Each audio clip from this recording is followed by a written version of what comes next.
Hi, Kane. How are you? Tamim, good, thanks, mate. How are you? I'm good. I'm good. Firstly, thanks for doing this, Kane. This means a lot, especially you know that what's happening throughout the world, Kane, because you know the population here in Bangladesh is huge, and we, as a country size, we are not big enough, but we have a huge population. So the challenges we are facing at the moment is, and our government is facing, because uh, we have a daily earner. There are a lot of poor people who earns daily. Mm. So if you put the country in complete lockdown, the poor people they will struggle for the with the food. Yeah, So what the government is trying to do is slowly trying to open some sector of businesses, so that at least the poor can earn and at least they can survive. Because if you don't do this kind of thing, then mm. there will be lot more cases, less cases through corona, and then a lot more through That's right. Yeah, hunger.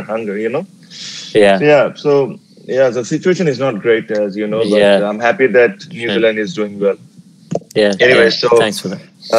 uh, Ken, I've told you this over the phone. The reason I do this is just to keep people happy for an hour or so. At least they can see us and share. We can share our stories. And this is the reason I've started doing this live session. I've done it with a lot of international cricketers. I've done it with Virat, Rohit, and Puff, and then it's obviously you and my Bangladeshi teammates. So I'll start. I have a few questions for you. It's nothing serious, all about cricketing stuff, and then we'll get started with it. The first question to you is, Kane, is Brandon McCullum left a legacy in New Zealand team. He was a fantastic captain, and then you have to took over.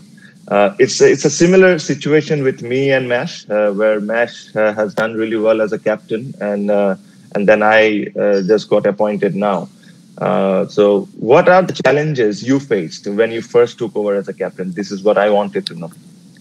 Yeah, I think you mentioned that Mish and Brendan both led superbly well for such a long period of time, and from my perspective, it was a great opportunity to learn a lot from Brendan, and a lot of that I think is naturally by being sort of in the presence and seeing how the team operates. And then I think that the challenges when Brendan left, you were obviously you're now playing without him as a player and as a leader, and so it's sort of twofold. I'm sure Mish is still playing, so that's helpful. And one of the challenges, I guess, was we were continuing as a group, and we wanted to continue to grow. And as we all know, people get older, and you're trying to adapt with the people and the personnel that you have. And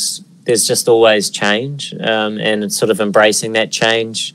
You need to be, I believe, authentic with your approach to leadership, and certainly tried and continue to try to do that to the best of my ability. But also, as you have and we have in our team, with so many other leaders that can offer so much. So, making sure that those guys are offering and feel welcome and comfortable enough to help the group with any forms of leadership that they have is all of benefit. And I suppose surrounding that is just wanting to know and see the team move in a direction that you think's important. And as we know in our game, there's a lot you can't control, and there's wins and there's losses and everything in between.